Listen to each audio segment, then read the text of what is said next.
Can new food packaging save 1 billion tons of wasted food? Fast food switches from supersize to mini size. The endangered bluefin tuna, and how coffee can reduce your risk of lethal prostate cancer. Also, this week's numbers from the USDA. It's Food in the News Friday.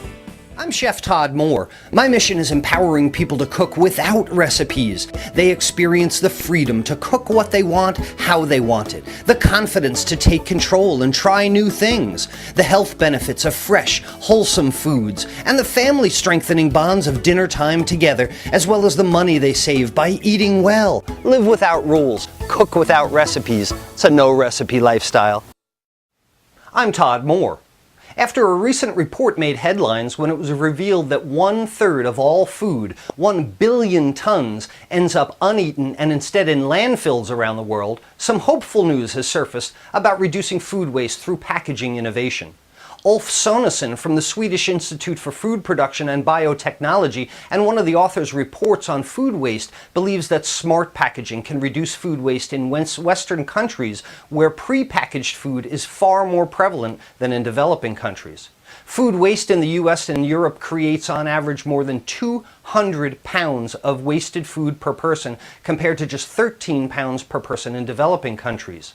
Quality perception and a careless attitude have also been linked to excessive food waste, particularly in the US and in European markets. Whether it's misshapen fruits and vegetables or best buy dates on some non-perishable items, these are the behaviors that can lead to consumers throwing away food that's still safe to eat. Jill Ettinger reports on OrganicAuthority.com. Fast food mini sizes could help in the national battle of the bulge. Americans are used to supersizing things by now. It's a fast food tactic many point to as the catalyst in the nation's obesity epidemic. But there's a new trend on the scene, and hopefully this one will tip the scales in the opposite direction. It's mini sizing. Bloomberg reports that the option offered by restaurants and chains like Dairy Queen to offer customers a smaller portion of treats like their Blizzard. For those that don't want to down all the calories in a small size of an ice cream dessert, DQ now has a 7-ounce mini size at half the calories of the 12-ounce size. Starbucks has also jumped onto the tiny train, launching their petite line of desserts for just a little bite of something sweet instead of that belt-busting larger option.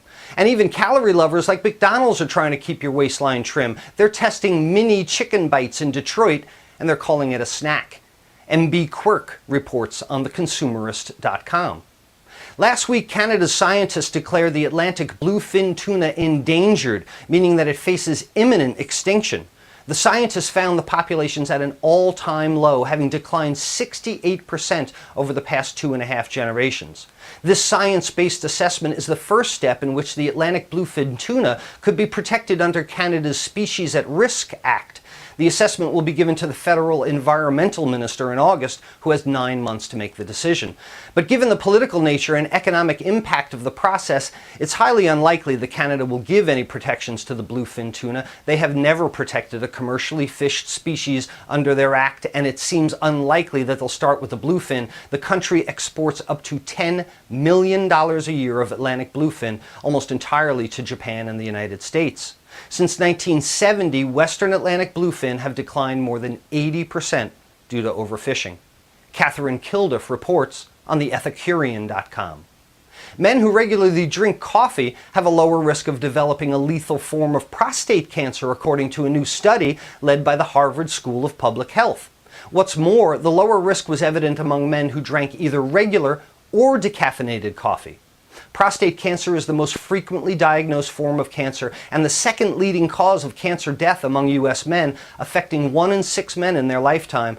More than 2 million men in the U.S. and 16 million men worldwide are prostate cancer survivors. The researchers chose to study coffee because it contains many of the beneficial compounds that act as antioxidants, reduce inflammation, and regulate insulin, all of which may influence prostate cancer.